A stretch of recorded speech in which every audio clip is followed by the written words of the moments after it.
Good morning, student. We are going to study of the class 12th of physics or topic electrostatic potential energy of a dipole in external electric field. ठीक है, ये uniform external electric field यहाँ पर एक रखा हुआ है और इस यूनिफॉर्म एक्सटर्नल इलेक्ट्रिक फील्ड में क्या है, एक डाइपोल प्लेस्ड है. ठीक है ना, डाइपोल रखा हुआ है. यदि इस डाइपोल को हम रोटेट कराएं, इस डाइपोल को रोटेट कराएं तो रोटेट कराने में कितनी एनर्जी इसमें स्टोर होने वाली है. ठीक है ना, इस डाइपोल में, इस सिस्टम में कितनी एनर्जी स्टोर होने वाली है, ये इस चीज को हम क्या करने वाले हैं, कैलकुलेट करने वाले हैं. ठीक है, तो ध्यान दो, स्टोर एनर्जी का कैलकुलेशन करने के लिए हम क्या करेंगे. ठीक है, और इससे पहले आप लोग मेरे वीडियो को लाइक करें, सब्सक्राइब करें, चैनल को सब्सक्राइब करें, ज्यादा से ज्यादा शेयर करें ताकि आपके दोस्तों को भी इसका बेनिफिट मिल सके.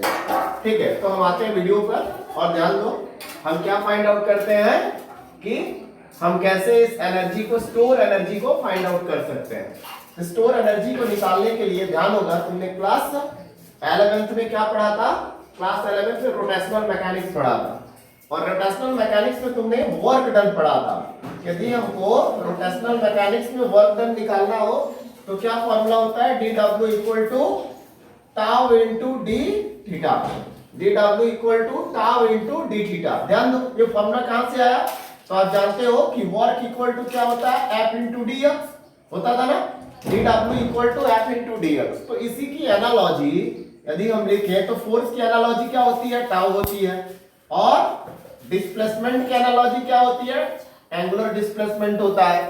ठीक है, तो यहीं से हम क्या लिख सकते हैं, ये वर्क डन.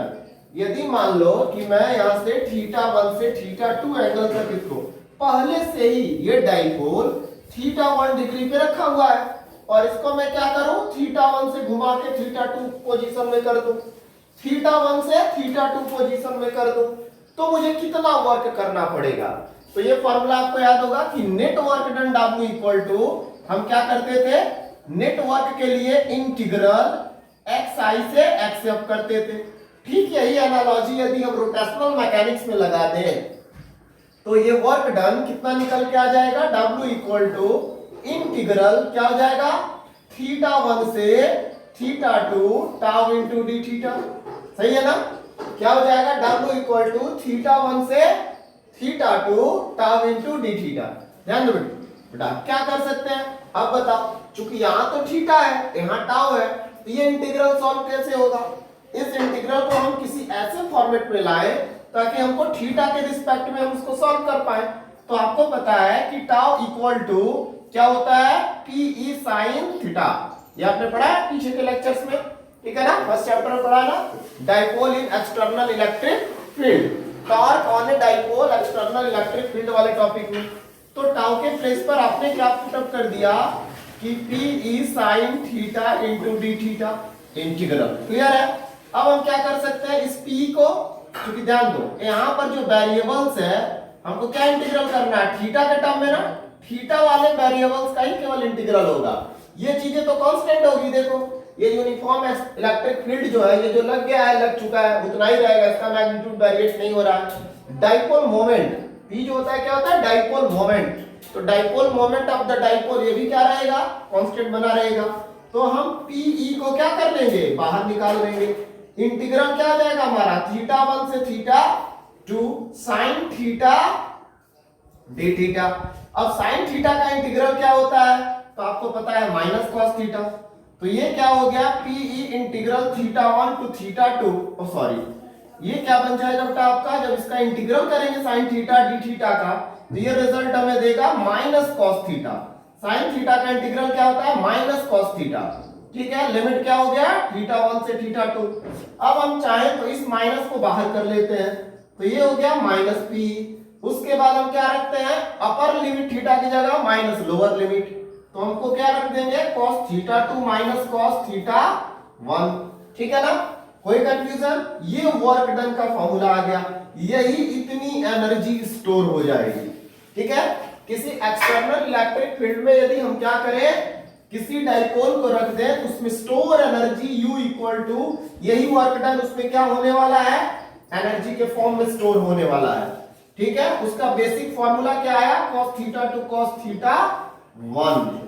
कोई कंफ्यूजन नहीं ना, चमका ना?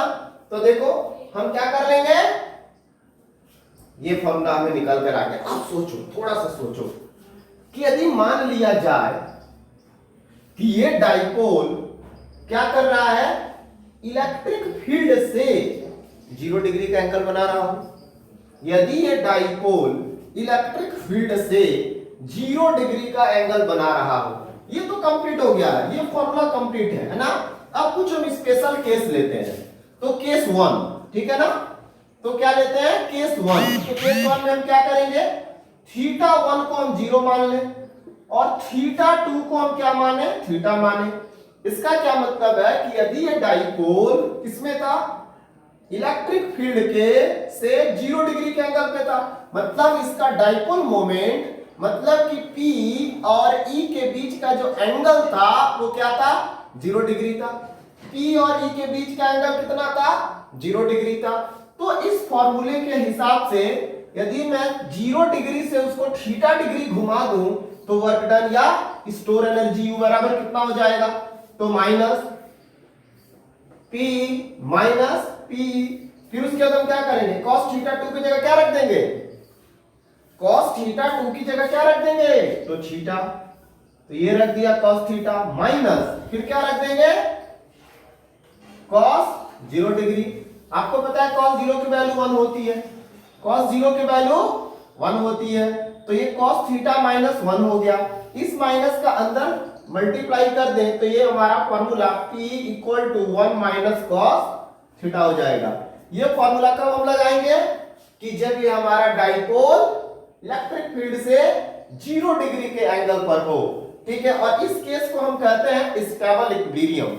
आपसे एग्जाम में क्वेश्चन पूछता है कि in which angle dipole will be the stable equilibrium, तो आप क्या करेंगे, थीटा बराबर 0, ठीक है ना। यदि थीटा इक्वल टू 0 हो, थीटा इक्वल टू 0 हो तो ये होगा स्टेबल इक्विलिब्रियम, ठीक है ना, इक्विलिब्रियम। तो ये स्टेबल इक्विलिब्रियम पर होगा, ठीक है। कोई कंफ्यूजन नहीं ना, ये पूछा जाता है एग्जाम में। अब हम लेते हैं केस 2। तो ध्यान दो, आप पॉज करके वीडियो नोट कर लेना। मैं इस पोर्शन को क्या करता हूं, अरेंज करता हूं, तो आपका क्या आ जाएगा, ध्यान देना। तो केस 2 में मेरा क्या आने वाला है कि केस 2 में यदि मान लो कि ये डाइपोल इनिशियली ऐसे था, जब डाइपोल इनिशियली ऐसे था मतलब कि थीटा 1 90 डिग्री हो, थीटा 1 कितना हो, 90 डिग्री हो, ठीक है ना।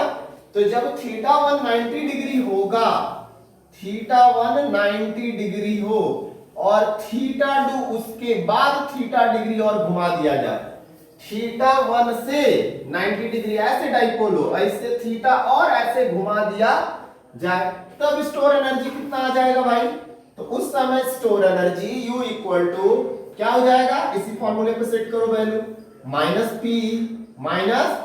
P। थीटा 2 की जगह हम क्या रखने वाले हैं, cos थीटा, माइनस थीटा 1 की जगह 90, ठीक है। cos 90 की वैल्यू क्या होती है, 0, क्लियर है। तो क्या आया, U equal to minus PE cos theta, ये तो 0 हो जाएगा, तो आ गया माइनस PE cos थीटा, या इसी को हम लिख सकते हैं minus vector P dot vector E, vector P dot vector E। याद होगा आपको कि P क्रॉस E बराबर टाउ होता है, P क्रॉस E बराबर टाउ होता है, ये होता है P cross E equal to tau, ठीक है ना। लेकिन P dot E equal to P cos theta हो जाएगा, ठीक है। तो स्टोर एनर्जी, ध्यान देना, जब कोई इलेक्ट्रिक डाइपोल फील्ड से परपेंडिकुलर ऐसे होता है तो डाइपोल की नेट एनर्जी 0 होती है। यदि कोई डाइपोल इलेक्ट्रिक फील्ड से परपेंडिकुलर होता है तो ये जो डाइपोल सिस्टम है, इस सिस्टम की टोटल एनर्जी 0 होती है भाई। अब उसके बाद यदि थीटा डिग्री इसको रोटेट कराया जाए तो फिर इसमें क्या आता है, एनर्जी स्टोर होता है, ठीक है। तो कंडीशन को देख के क्वेश्चन किस हिसाब से पूछ रहा है उसके हिसाब से क्वेश्चन करना, क्लियर है। Thank you, have a nice day.